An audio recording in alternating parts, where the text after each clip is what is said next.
got a special treat for everybody today because we've been spending a lot of time talking about the what, and a lot of time talking about the how, coming up with these great ideas, iterating together, collaborating, problem solving together, and so we think it's really fitting to always remember the why.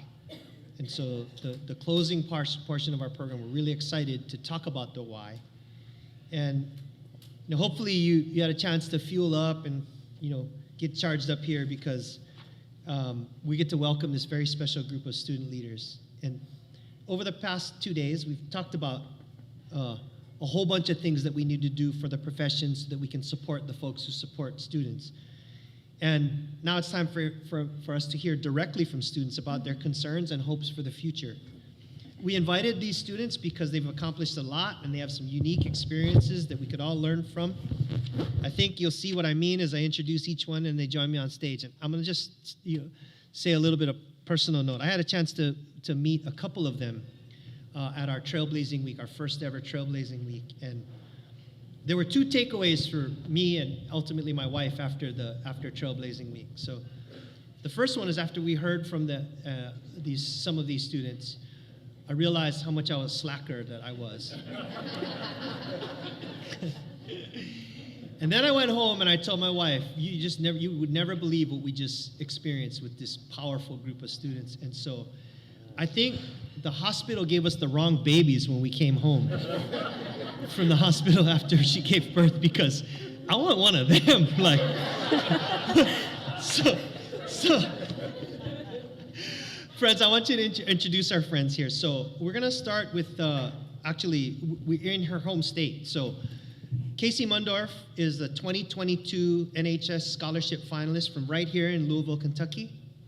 Casey is a recent graduate of Mercy Academy. She founded Niñas de Jesus, a charity that raises money and collects items for a girls' orphanage in the Dominican Republic. I told you all are going to feel like slackers.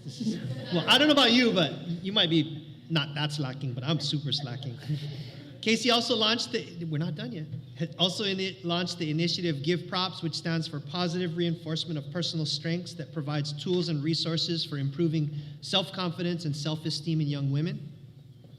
She supports a variety of other causes and fundraising events, from breast cancer awareness to suicide prevention. So, friends, please give a warm welcome to Casey Mundorf.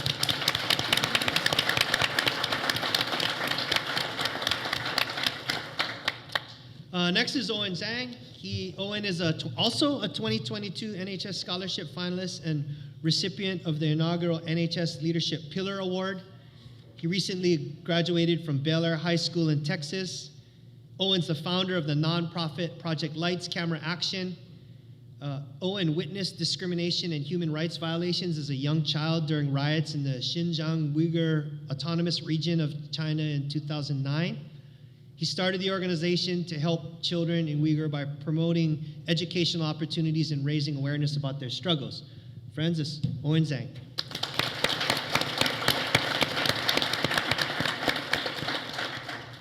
Our third NHS Scholarship finalist, Ivana Dominic, a recent graduate of Blue Valley Southwest High School in Overland Park, Kansas. Ivana is one of the first women in America to earn the distinction of Eagle Scout. And for her project, she hosted a food drive for Community for Kids, a nonprofit based in her hometown. As a member of Sources of Strength, a universal suicide prevention program, Ivana works with her school and community to provide resources to at-risk students. For our efforts, Ivana has been recognized as a 2022 Coca-Cola Scholar. So welcome, Ivana. Thank you.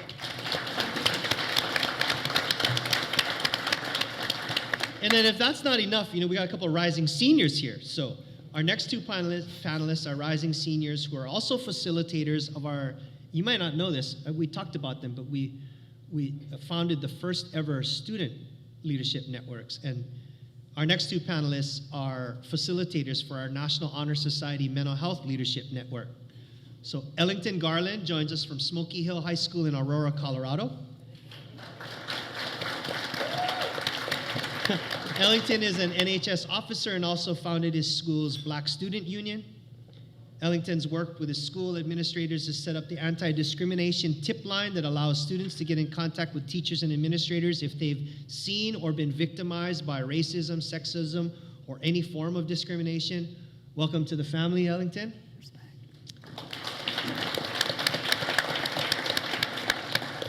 And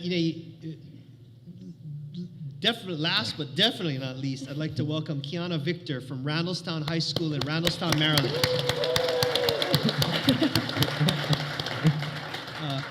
Kiana founded their school's chapter of Active Minds, and her interest in mental health advocacy was sparked after noticing the disparities that existed at a predominantly Black and low-income high school.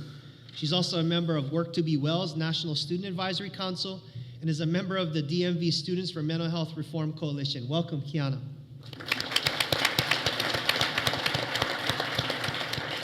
So anytime they come to a room, first of all, these kids aren't nervous about anything, but, these leaders aren't worried about anything. But, anytime they come to a room and, it's a whole bunch of us in the room, it can be intimidating. So let's get these guys warmed up and give them a super loud and obnoxious round of applause.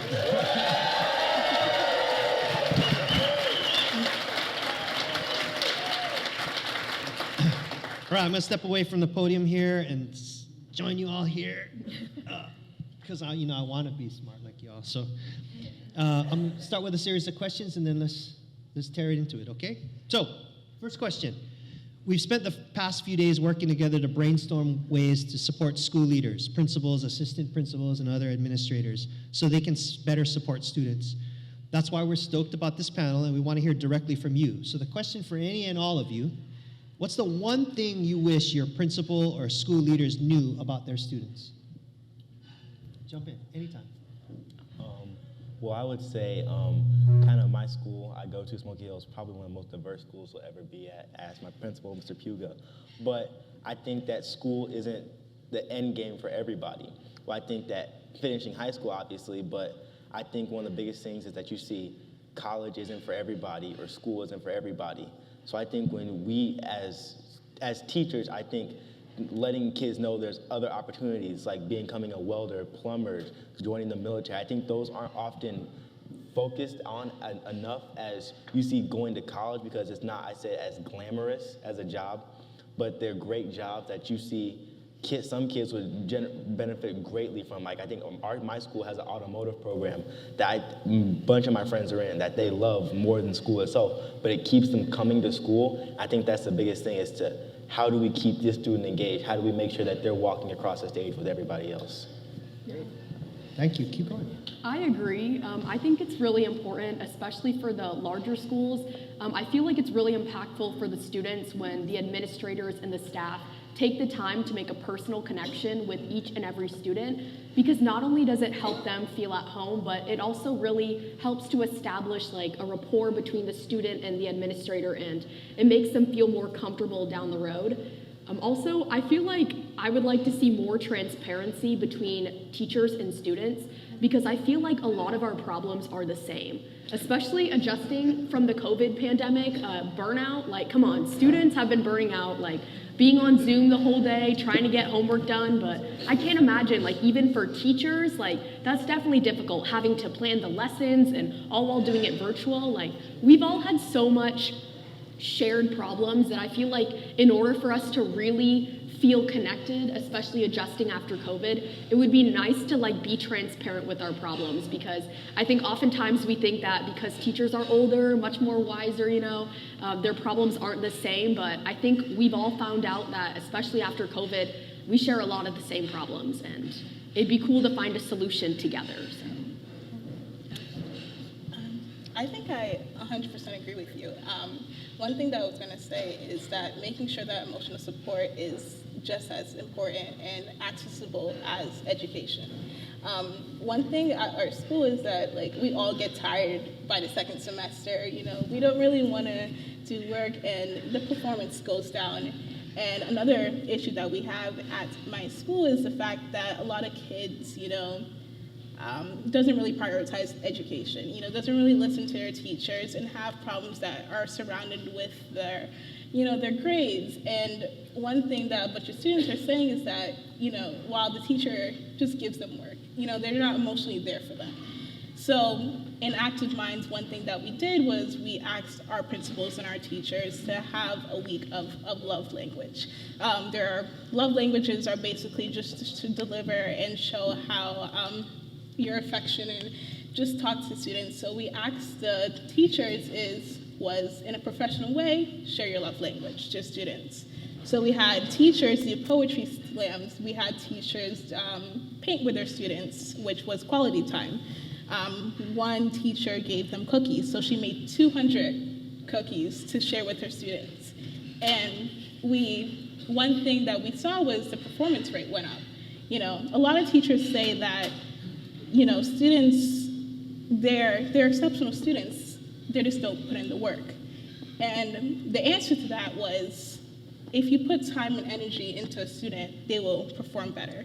And we saw the success rate with that. So just making sure that students are being emotionally catered to and teaching, but treating them as a peer is really important when we address these needs. Kind of going off of all this, something I'm really big on is just changing the stereotypes and the stigma of school culture. A lot of times I think we put the pressure on the grades and all the things that we think education should be, and really just finding ways to change the entire school experience and make it more engaging and something that students want to go to school, because a lot of times, many people, there's that apathy and that we just don't feel like we're meeting the certain standards that are being set, and it's about a grade and your value, different things like that. I think about just taking a step back and finding ways we can work together as student and educator to make it a more positive and just comforting environment for everyone. Yeah, so I think like summing it basically all up, I think it's so important for not only just school leaders, but any administrator at all to really understand who you're teaching in the student body itself. I think especially coming from a large public school, just like Ellington, having a very diverse student body, different student groups, different students need different needs. And I think that's so important, because when we're talking about different areas, when we're talking about different backgrounds that these students come from, when we're not really looking into that and we're really just looking at the surface level of, okay, what kind of education material needs to be taught, we're not really educating, we're not really teaching these students enough. And I think that's one of the biggest issues, because, at least inside my school, Bel Air High School, or my past school, because I'm a rising freshman now, but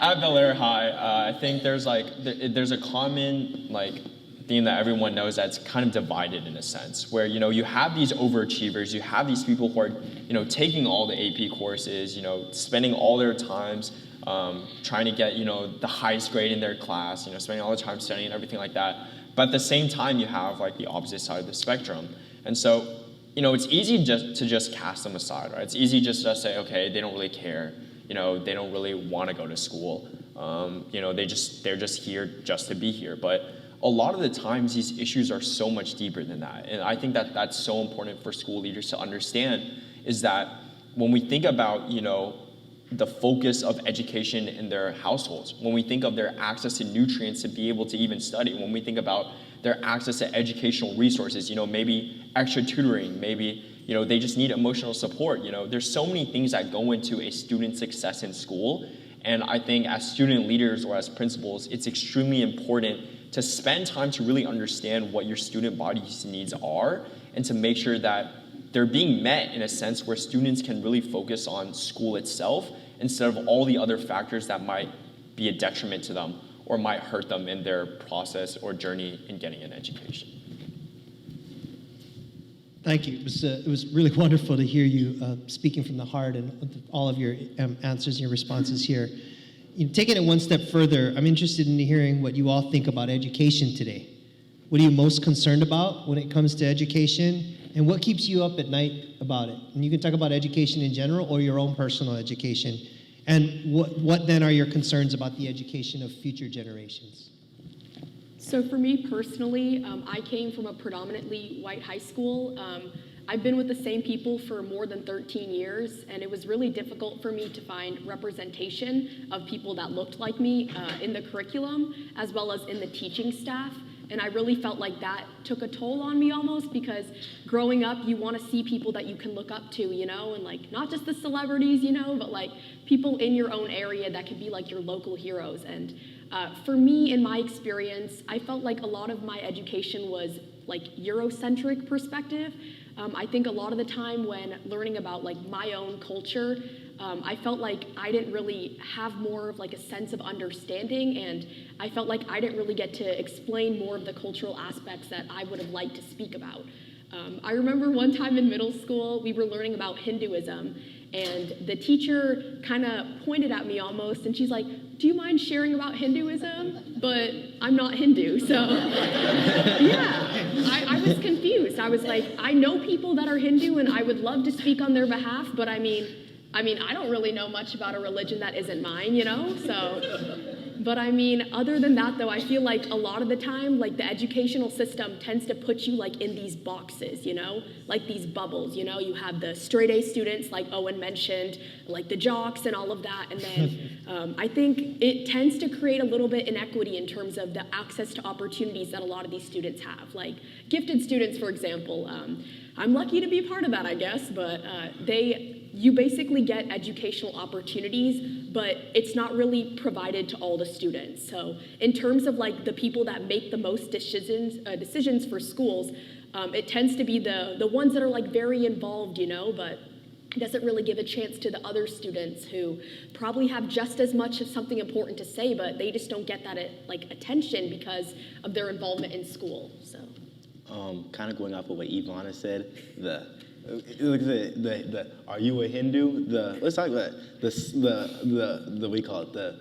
The segregation part of the 1960s, moving backwards part of any history class. What are your thoughts on slavery? Like, you know, and you always get the I know, you know. I know. So just kind of saying that is, I think, one of my biggest fears is that, like, I have younger brothers and sisters that they'll be in class and someone will say, "Hey, what are your thoughts on Emmett Till?" Like, who would ask a child that question? I feel like that's why, like, although at the topic that needs to be discussed, why are you asking a single child about the topic of probably one of the most horrific events in United States history? But I think to point out, like, why is it so that you're relying on one child's perspective? As a teacher, I think being able to teach that subject, to have sensitivity, but to also be able to have the rigid and tough conversations. Like, I think one of my English teachers always talks about having a courageous conversation. I know it sounds kind of corny, like, oh, courageous conversation, but she says, like, are you afraid to have the conversation because is this going to make you feel uncomfortable, or have you done something in the past that would make someone else feel uncomfortable? So I think being able to teach students to have a conversation that is opening to all people and not just like kind of either speeding past the unit or having the one Mexican kid talk about the Mexican American, or the one black kid talk about, you know. Because I could. My parents have educated me. I could go on and on about civil rights, but I'll bring up Huey P. Newton, Eldridge Cleaver. I'll bring up James Baldwin. I'm not going to I'll bring up Lewis Lattimore, the man who really invented the light bulb. I won't talk about Rosa Parks and Dr. King, you know what I'm saying? So I think coming up with different ways to include all students, but to educate those who may be ignorant, whose parents just may have never taught them those things, I think is one thing that I was just kind of like, how will we be able to do that moving forward, knowing that all 12, 13 years of my schooling have been this kind of same experience. Yeah, I have to agree with, you know, all these past panelists already said, but I think something I really want to focus on is the idea of like being boxed in. I feel like, you know, when it comes to education, I think there's not enough focus on, you know, what it truly means to be learning.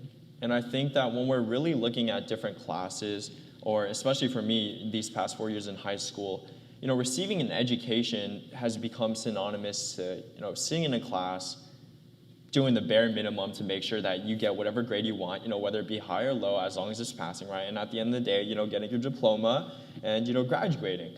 But I think one of the biggest things is I think there's a problem with that kind of mindset that, you're supposed to sit there, you listen to what the teacher tells you, you take notes, and then you regurgitate in a sense where you're taking a test, you're taking a quiz, or you're doing a project on it. But what I think is most important about what school should be and what education should be is truly learning. And that's about learning how to learn. And I think that that's one of the biggest things that I feel like is so important in school.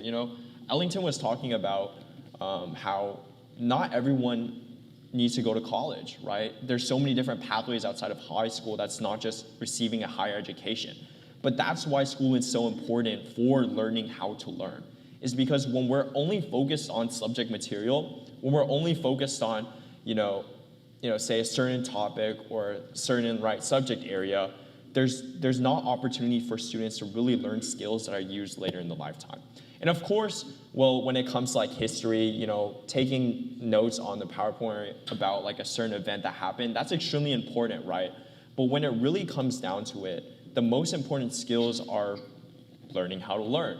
And there's this book I'm reading, it's called The Almanac of Naval Ravikant. And one of the major things that he talks about is that, a lot of the knowledge that you really receive and a lot of the education you receive, 99% of it is actually not being used by you. 99% of you is not going to be used in your lifetime.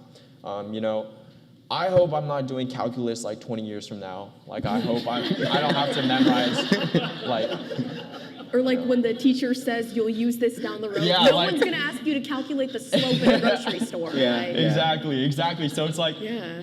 yes, maybe I will. No, let's not say that.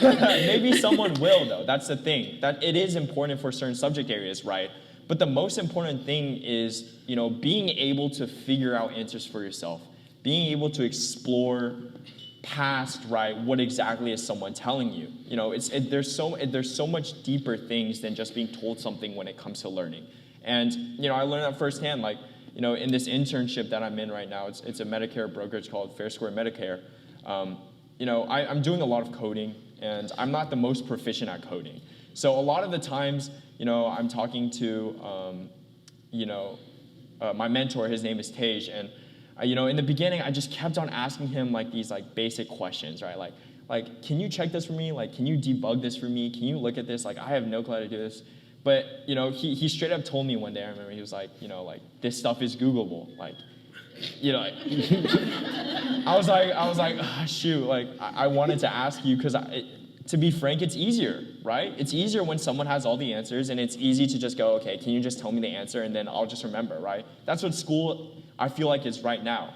But what needs to happen, I feel like, is what we need to do is we need to teach students how to figure out things by themselves, how to learn things by themselves. And, as my internship has continued, it's although I'm stuck hours on Google and, rip my hair out because I just can't find the answer I need on Google, it's all part of the process of learning how to learn. And I feel like if that was more incorporated inside today's curriculum, I think it'd be so much more effective for any path that any student wants to take in their life. Because that's a skill that every single individual needs. And I think that's something that our education or our learning needs to start focusing on more. I agree with everything you just said. A big concern of mine is honestly the pressure in the school system. Personally, just always my whole life, I've been the person who needs to get all A's. I need to be involved in every club, everything. I was class president. I did all the things to check all the boxes that I thought I needed to do to be smart and to be successful. And my fear is that there's going to be so many other people who follow in the same footsteps that I did, trying to check the boxes and do the same things, and then they're going to get burnt out. And they're going to be exhausted just like I was this past year. But just in society, we think we need to do all these things. You need to get good grades, you need to do this, you need to do this. But you don't. And there's no reason that an A should equate to being intelligent. There's so much more to learn and to be educated outside of just in the classroom. And personally, I think I've learned that my strongest education has come from my experiences and conversations, and not just the lectures and the readings and the textbooks that I've done over the years. I feel like for me, the concern that I have with my school and just the education that I've gotten is the quality of it. I'm gonna be real, I don't go to the perfect high school at all. I go to one of the most low-income high schools in my district. So when I look at it, it's just the idea that, someone is getting a better education than I am. At my school, there's only one microscope in the school, and I've taken every single science class there is possible to take at that school because I love science, and I've only used that microscope once. And that was my favorite, the best experience I had in this class because that was the first time I used a microscope, so I was just amazed by it. When the class ended, I didn't want to leave. I asked him to keep, can you just leave it there? And he said no, so I had to leave. So, yeah. But the idea that, when I went to another school, to visit, there was a microscope in every single classroom, and it's the idea that, am I getting enough? Am I getting enough for what I need to go into the real world? I love my school. It's some of the most diverse, it has probably the most diverse facility that I've ever seen at a school. I've learned experiences and learned a lot from personal experiences that I had with my teachers, and I could not see myself anywhere else. But the issue is that from what I learned from textbook-wise, when I go out in the real world or when I go into a setting with other kids, am I any different? I get straight A's, but would those straight A's be the same if I went to another school? So that's the issue that I have. When I talked, and then I feel like it's something similar to every single kid who goes to a school that isn't as good or isn't as proficient as other schools. So when I talk to students from rural areas, they go through the same thing as me. When I talk to kids from Baltimore City, that's even worse because, at least at our school, we have computers. We have computers for every single student. The city kids have to ask for computers from other schools and other counties. During the pandemic, Baltimore City requested computers and computer donations from schools, so when kids go virtual, they had a computer to even get, which was a problem when they went into the building. So I'm thankful, but those concerns come along. And I see it because, my grades are good, but my test scores aren't. One time I told this guy that I was really good at AP Bio, and he went on a whole 12-minute conversation with me about phenotypic plasticity. And I was just like, do you learn that from AP Bio? Because I only remember a Quizlet on phenotypic plasticity. And it was a vocab word to me, but it just amazed me how every single education is different and how, it is scaled. And I hope that's something that will improve over time, but it's the fact that there will be always a graduating class every single year who have to go through that. So yeah. If I may add on to the what keeps you up at night about it, I'm sorry, I was thinking about this. But in my area, there has been a rise, or actually all over the country, in school shootings across the district. And it has been terrifying being a student, going to school, worrying about if you'll make it out on that day. Lucky for me, I'm at least out of high school and I'm going on to the next phase of my life, but I worry about my siblings, because in a neighboring district at Olathe East, there was a school shooting. And even though we were far away, we still had a whole school lockdown because we had no idea what was happening.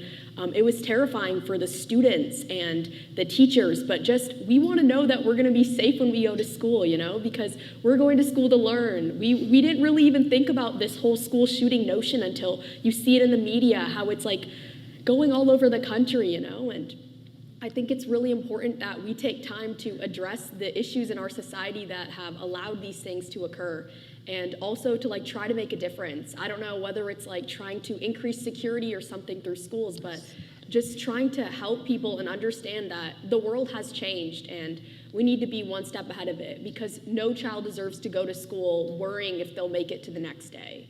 So I'm glad you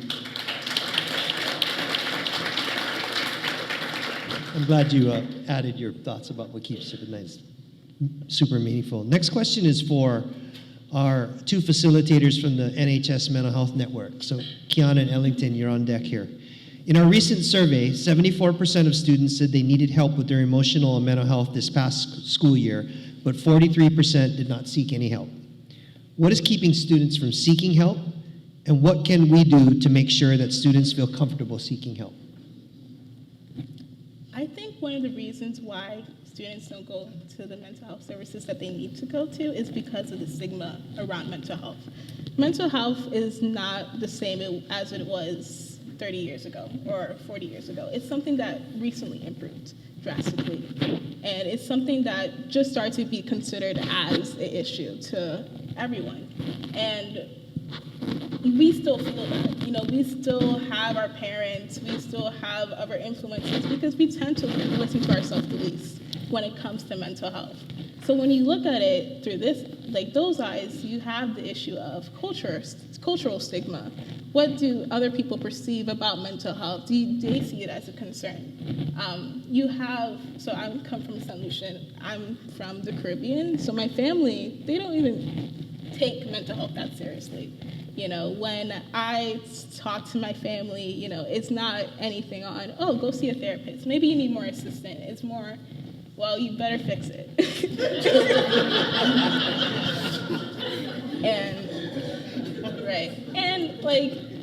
I will fix it, but I don't think that was the issue. But I'm glad that I'm glad that we both see it that way. So we don't really listen to that. And there's a stigma on mental health that it's something that is a privilege. It's not something that everyone needs. It's not something that people can access that well. One of the students that I was talking to, when I encouraged him to go see a therapist, was the fact that he wanted a male therapist. He didn't want a female therapist because he thought that, they will baby him, which I try to say that they wouldn't, and the issue with that was that there is 70% female therapists and there's only 30% male. So the access to that is already marginalized, I think. And when you look more into it, you realize that why are males not becoming therapists? Why isn't it 50-50? And there is, again, this stereotype that a man has to be strong. So they won't really go into therapy. They won't see psychology as a an actual career pursuit, and that's rooted in stigma. So I would like to say that everything is rooted in mental health stigma, and for that to go away, we have to talk about mental health more as something that everyone can access, and they should feel important to go and receive. I kind of approach this from a science kind of how you think about it.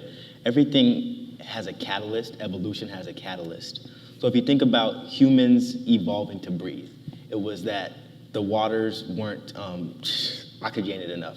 So we evolved to breathe. What was the catalyst for, I say, mental health and saying, oh my gosh, is he okay?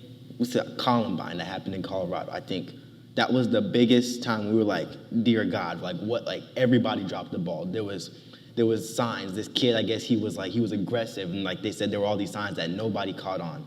I think that's what we call a catalyst, and I think mental health, has become very reactionary. It's something happens, Uvalde happened, and now everybody is reacting instead of, I think, acting. Instead, I've never seen the United States or any school actively try and stop it before, something before it happens. A perfect example, I think, counselors, upper administration, especially I think school counselors, assistant principals, they always talk about my door is open, but some kids are too afraid to, walk through that door.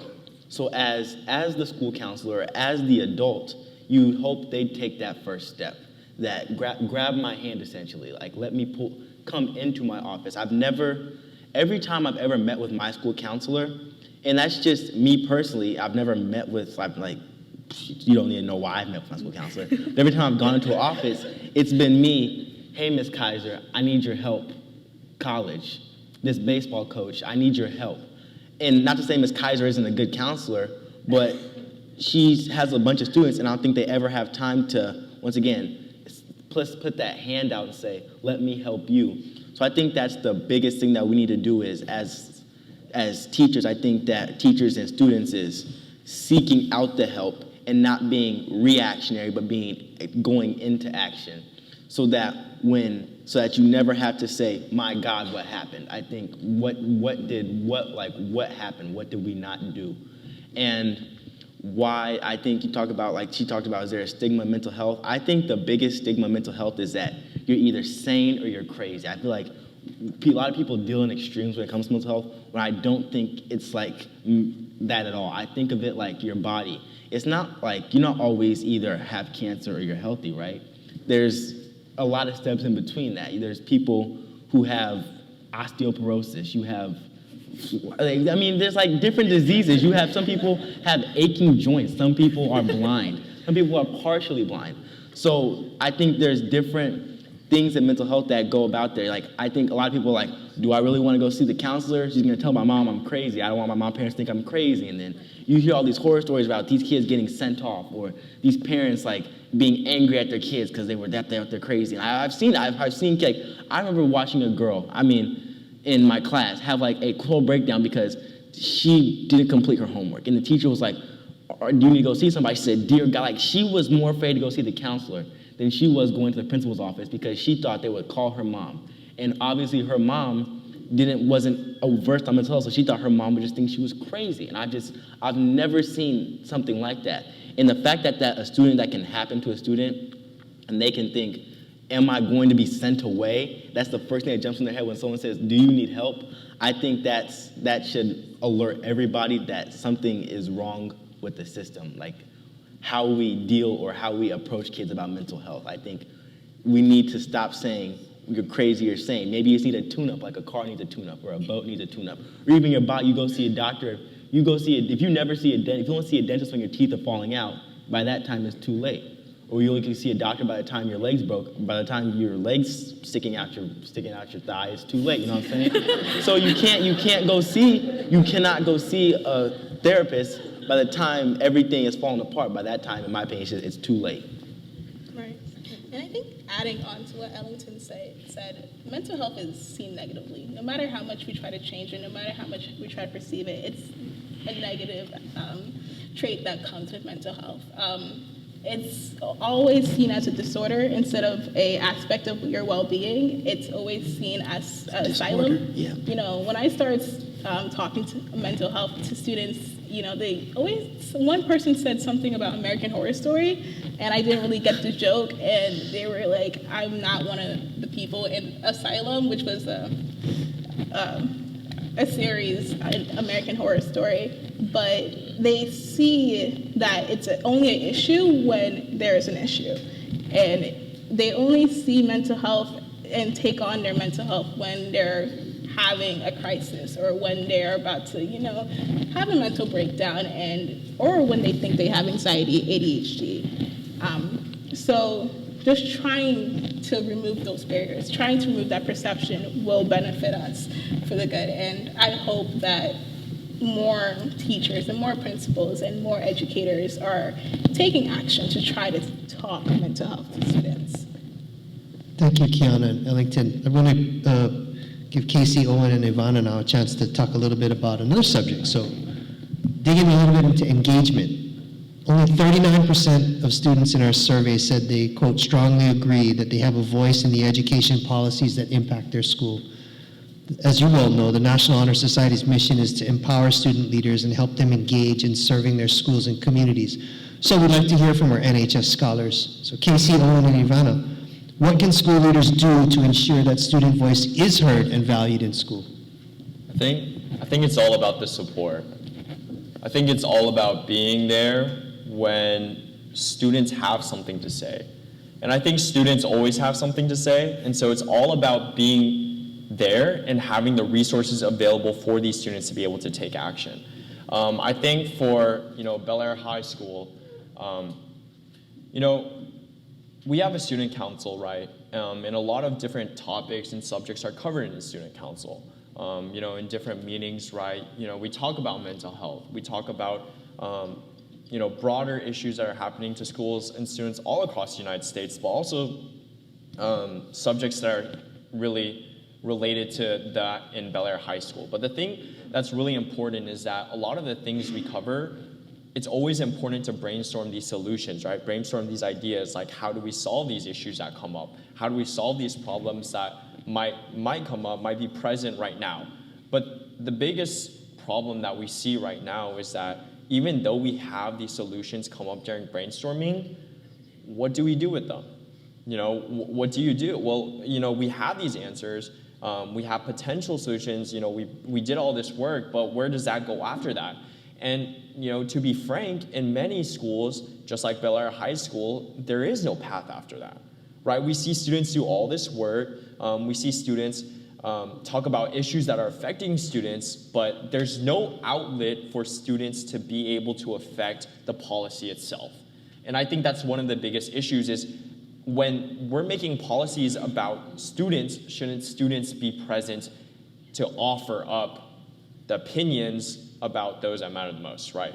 And so I think that, providing resources, whether you be a school leader, whether you be an administrator, whether you be a principal, it's all about providing the resources, the outlets, and the opportunities to student leaders inside schools to be able to make real tangible change.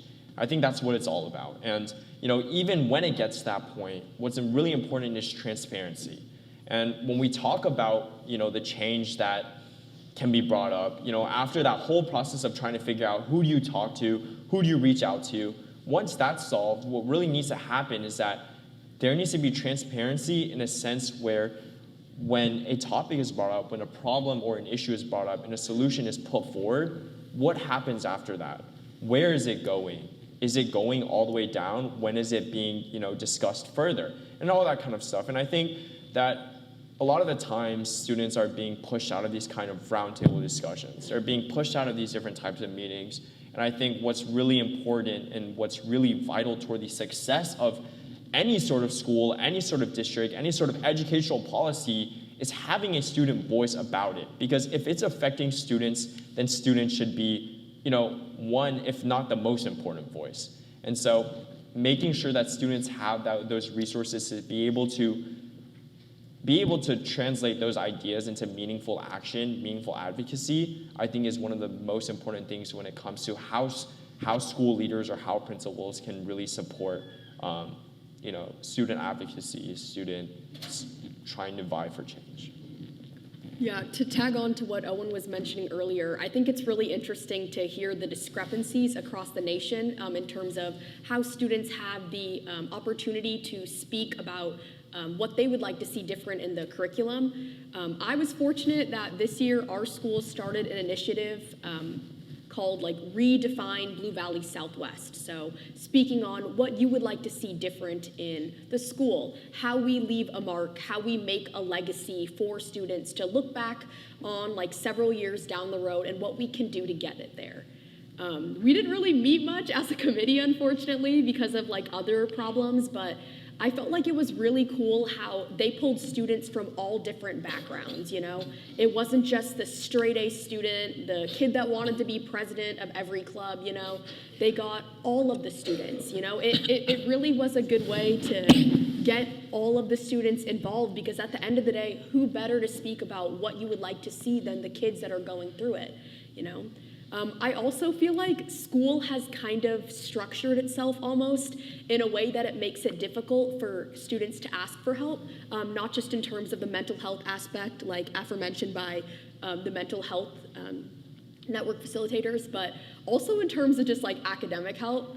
I feel like for a lot of the straight A students, we have that pressure that we need to be the best, ACT, SAT, standardized testing comes around, no choice but to get that perfect score, And then when it comes to taking all the hard classes, you're gonna max yourself out, because you want that, You think you want it, but do you really want it? Probably not, but. I mean, I took all the AP classes. I tried to be president of as many clubs as possible, and you deal with burnout, and it made it hard for me to say no to some things, like when it came to joining clubs, extracurricular activities, when people were like, hey, do you want to join this? My immediate answer was yes, but did I know what I would have to do? No, but I toughed it out, and then I put through it, but it starts to create unrealistic expectations of what this perfect student needs to be. Like, you're not going to be successful if you're not a straight A student, you're not involved in a whole bunch of clubs and all of that. But I feel like it should be different, like highlighting maybe more of like the other aspects of going on after high school to pursue a higher education, whether it be going to trade school like Ellington mentioned, or even going to college, I think teachers and educators should take time to educate students on all of their opportunities that they have going forth, because if we learn anything from the past few years, life is not black and white. There's a lot of gray, there's a lot of differences, and there's more than one way to get to the path that you want, so. I kind of think of two separate things here. The first thing that comes to mind is implementation. I think a lot of times we get the surveys, the Google Forms, leave your opinions, but being able to share my opinions and being not just heard, but listened to, and taking away things from this shows that we can grow and make a different future for everyone.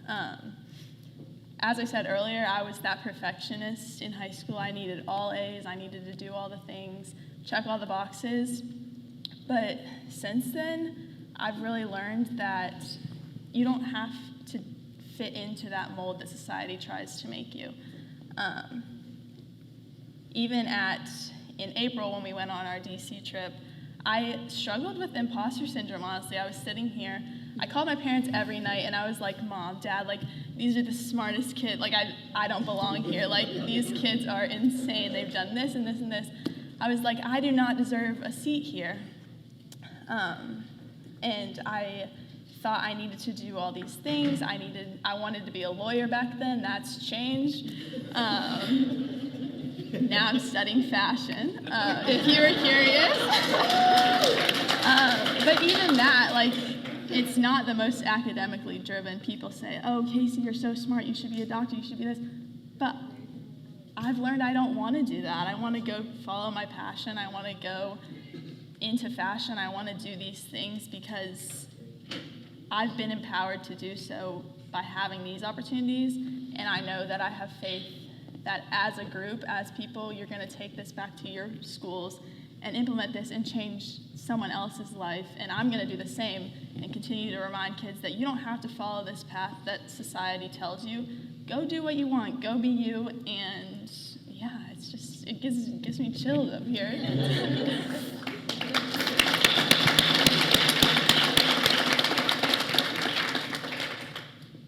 And then, sorry, go ahead. Oh, no, you can. Okay.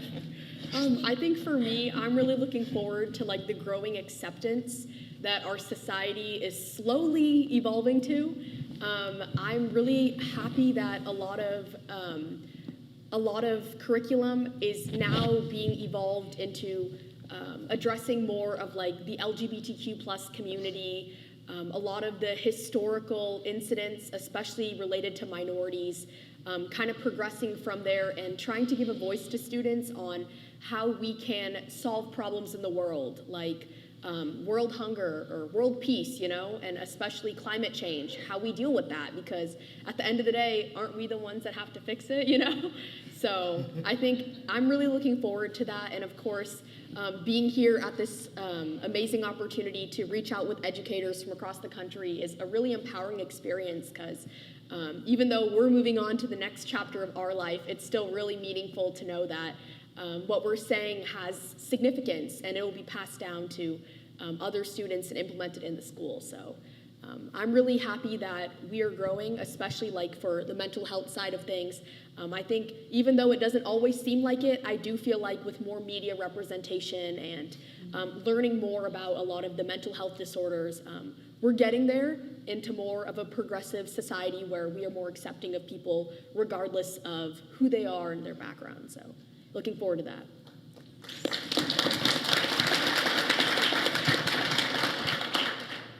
just reflecting what you said, I think one of the most amazing things to see is how strong students' voices are in America. During the pandemic when there was a bunch of political tension, I used to scroll through a bunch of Twitter feeds, just 15-year-olds talking about political things and just having debates with each other. And I think just showing, Gen Z, one of the strongest, most powerful factors that we have is that we stand up for what we believe in, and we have such a strong voice on whatever topic it is. When I was advocating for mental health days, which is excused mental health absences in Maryland, there was just so many students who cared about that topic and, worked with delegates to try to develop it, worked with the Board of Education, worked with so many, strong, powerful people. I was just wow, how do y'all get here? And just how much they care about an issue. It can be small. It can be something simply as is College Board a scam? I talk to so many students about that, and they will go 15 minutes, they will go hours talking about how much College Board is a scam. We feel passionate about that. Yes, strongly passionate about that, and it's just to know that tomorrow we will be the ones running things, and just seeing how many people that, whether we believe it with what they're saying or not, this knowing that they have the voice to talk about these things and these topics, it's just really amazing. And it kind of helps me become more of a student voice and advocate. I mean, as you can see, I'm in a group of fantastic kids from different parts of the world, America, sorry. But it kind of helped me because it showed and kind of drove me with a group of students that I also have to be passionate about something. That kind of led me to mental health, and just knowing that also older people also listen to us. And I remember getting invited by the Board of Education to work with the curriculum on mental health, and I was just are you sure? Are you are you really asking me to do it? Because I was just starting out. I was only a secretary of Active Minds chapter, so I was really confused, but I talked and I articulated my concerns, and when I came out of that meeting, I was amazed because they listened to me and they developed something that I had an influence in, and it's just so cool to see how many students are like me and the generation that we will become. I think one of the,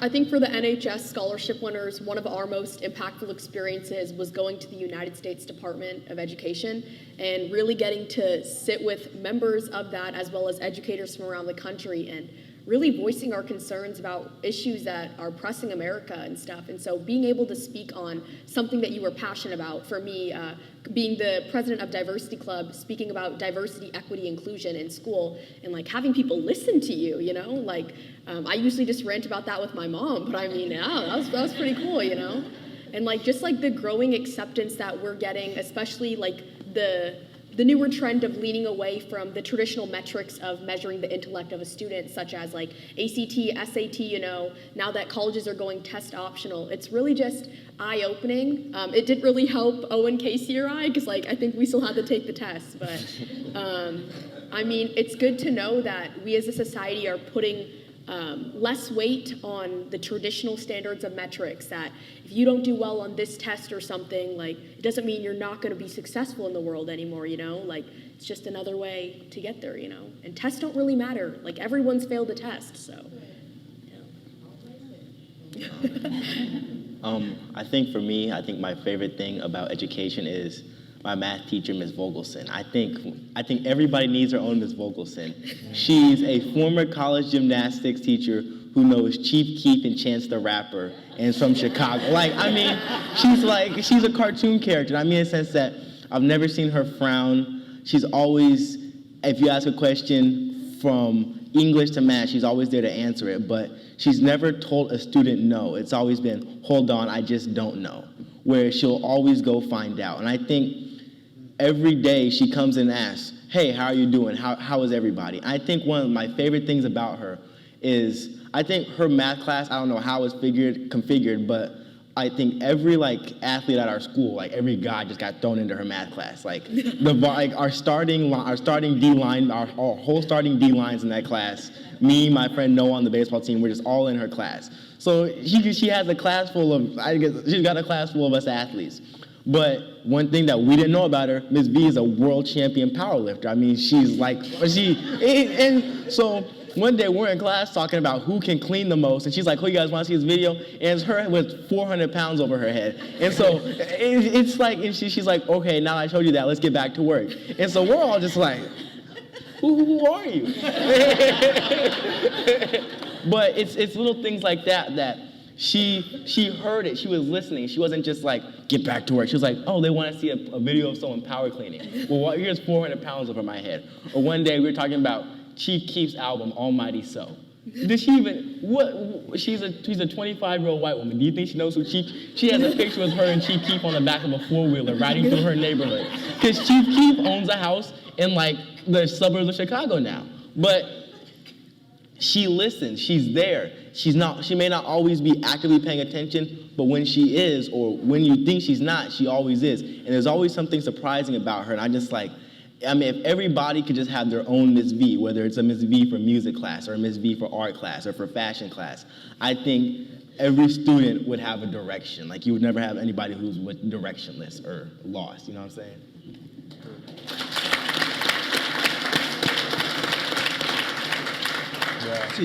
Yeah, I have to say, that's funny. That's crazy. No, that's actually crazy. That's actually crazy. But shout out Mr. Justin Cawthron. That's my Miss V. He's when I first entered high school my freshman year, I had no clue what was going on. I came from a pretty small middle school, and then Bel Air's a really large public school. And so it was my first time taking an AP course. I didn't know what was going on. And then I remember walking through the hallways, and you know how you always hear from upperclassmen yo, that teacher's good. No. Of course you want to be with that good teacher, or that teacher who really cares. And I think that that should be something that all administrators should try to be. Everyone should be that good teacher or that administrator that someone you can talk to. And like I already mentioned, right? When you have that individual that really shapes your school life, it shapes your whole life because you're spending most of your years in school, and so I think that's really meaningful. What I really appreciate about the discussions about education and changes of that is I think that there's definitely passion behind it, and I think that this kind of idea that things are not completely fine as they are right now. I feel the biggest issues, the biggest problems of society are when we're complacent, right? When we're fine with what's going on, when we're fine with the status quo, when all we want to do is just make sure that it stays the same. But having these kind of discussions, having these opportunities, and having people here to really focus on these issues itself already means that this is a matter that is of importance. And I think that itself is enough to drive change for the future. And I think that, although, of course, this is also important, I think it's also extremely important to know that, thoughts without actions are just thoughts, right? And so actions need to be taken. And I feel especially, the people in this room who do have that influence, who do have that impact, I think it's so important that, in whatever respective school you are, whatever respective area you are, things are only said and stay there unless action is taken. So I truly believe that, when ideas are being discussed, right, we really need to make sure that they're being followed through. And they're really being seen through, so to the point where change can actually be created, tangible change. And I think that that's what it's all about, right? And having everyone here is just awesome. Of course, free food, free tickets. Why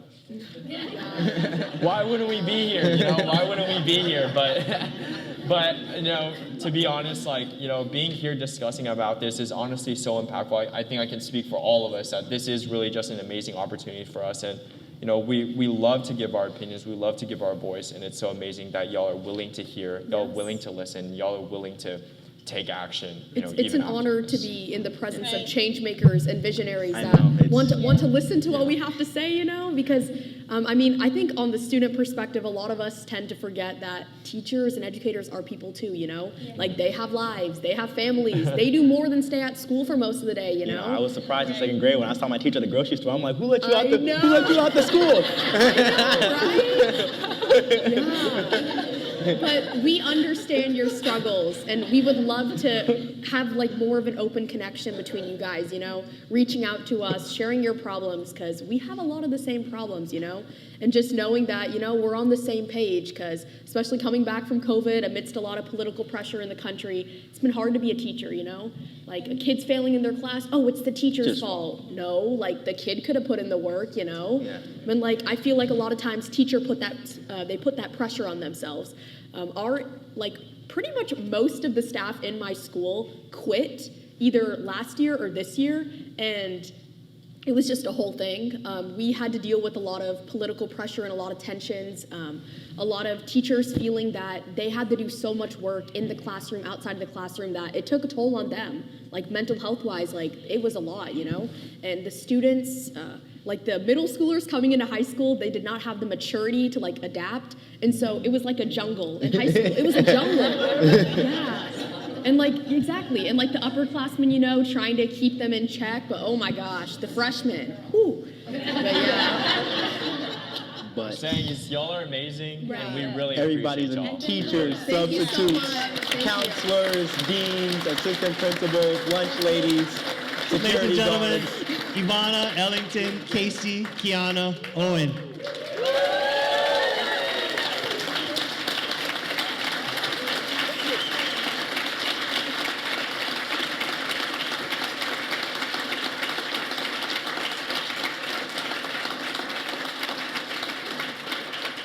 It's my pleasure now to hand this over to our president-elect, Kip Mata from Utah.